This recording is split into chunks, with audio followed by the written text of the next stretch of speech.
I am Amor Villarama, and I am a part of Generation X. Today, we will attempt to understand what ails our country and how our generation can help correct these flaws. With us today are experts in their field of socioeconomic technocracy, which can definitely help clear things out for us. Come join me as we focus our discussion on our socioeconomic conditions that needs a little improvement. First up, we'll have Professor Alex Magno. Sir, our economic situation is inefficient to say the least. What happened? Well, our economy has been historically disarticulated at two levels.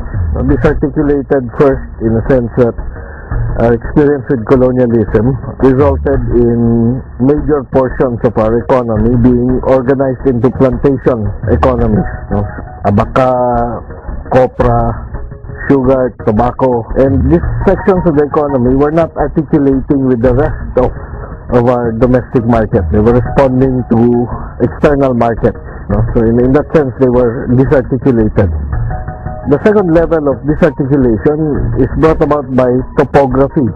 We have an archipelagic country, and so over the centuries and the last few decades, we've seen uneven development among the island economies. You have well-developed islands, and you have islands that are basically left out of the economic mainstream, and that has resulted in a very high rate of rural poverty.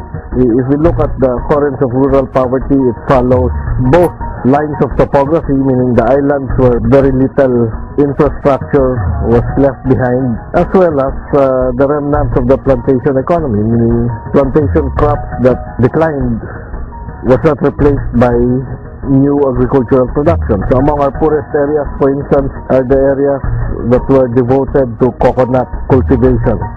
Copra was a major economic sector of our economy. That doesn't sound good. Why do we have a weak nation? Let us check out Dr. Abueva of Kalayaan College and let us see what he has to say. First of all, our nation is a weak state. But let me show you evidence of our being a weak nation and a soft state, an ineffective state. There is still pervasive poverty, unemployment, low income, homelessness.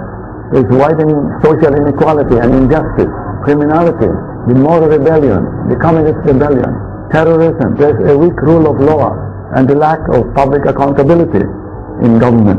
We have very weak political parties and a media that are very free but not too responsible. Graft and corruption is rampant. We have mounting deficits and foreign indebtedness as well as domestic indebtedness. Inadequate public services in education, health, water supply, electricity, infrastructure, low competitiveness of the country in relation to the other countries in Asia, not to talk about the whole world. The slow development of our science and technology and our industrialization and our rapid population growth. Now, do you know that we are the 12th most populous nation in the whole world? Number 12 tayo. But in land area, we are 71st. So we are a small land, but with a very large population. As a nation, the lack of national identity, the lack of community. So there is this growing dissatisfaction and discontent with the state of our nation and the state of our democracy. Okay, now we're quite aware of the problems of our social and political situation. So is there anything else that we ought to do with our governance? Let Mr. Camaras team on discussion for this. Unfortunately, Philippine governance inherits its structure from the Philippine colonial period, where the government or the bureaucracy was established for centralization and for exploitation of the Philippine people and resources. Jose Rizal, who noted that a little bridge in Dapitan required the approval of the president in Malacanang for it to be repaired. And to this day, we still have that over-centralized system that I would call the principle of superiority. The superiors are few. They're generally located in the big cities like Metro Manila. Please, Mr. Camara, can you explain how our fiscal system works? If we take a look at our Philippine fiscal system, again, we will see the principle of superiority applied.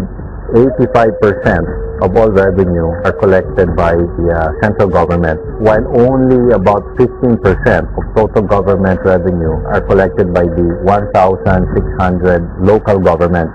85% to the central government and 2% to the 1,600 local government units. So how does the national government spread its wealth? Local governments are very dependent on the internal revenue allotment because economic performance-based taxes, these all go to the central government. So the money goes to the national government. Malacanang, ultimately the president. So the president has time for all of these?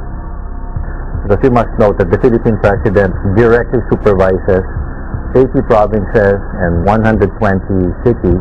The president is not able to effectively provide supervision. In effect, we have created a system of 200 little presidents where they can spend their internal revenue allotment almost without question, without transparency, without accountability. Okay, so is the era for each recipient the same every single year? So in fact, the easiest way for a local executive to increase their fiscal resources is by simply campaigning for the conversion of their municipality into a city. They experience rapid and quite a big gain in their era. So how does a local government official receive this era for pet projects? After every election, local governors, city mayors, as well as even congressmen, they all join the party in power of the president. And so here we see a creation of a patronage system. So how does their present political situation look like? I have former DILG USEC Lisa Monica Lorenzana to help us out. Clearly, governance simply cannot be left to the individual whims of unelected leaders. Running a country is a complex system that requires the comprehension and appreciation of power, authority and responsibility, their use, misuse, abuse, and even non-use. Periodically we bear witness to the sad spectacle of our political leaders floating from one political party to another, especially before elections, and displaying their varied and changing political plumage. These honorable men and women are likened more to chameleons, no offense to the chameleons, altering their colors when convenient and their survival dictates. Do we blame them for this show of obtuse opportunism? Perhaps the Filipino is now so inured to decades of malpractices that we no longer are disturbed by them. Our politicians do this because there are no sanctions in our political system, no incentives or rewards for sticking to principles of a political party. Is the problem then with our leaders or with the political system? Cory, in her elegant simplicity, did not believe in political parties, and this bias was enshrined in the 1987 Constitution, which allowed the flowering of multi-parties, bringing about a chaotic mismatch of political groupings that tolerated since then the elections of minority presidents. This mockery of our electoral system further exacerbates the already absurd electoral process, allowing deviance and incompetence, but with winnable personalities.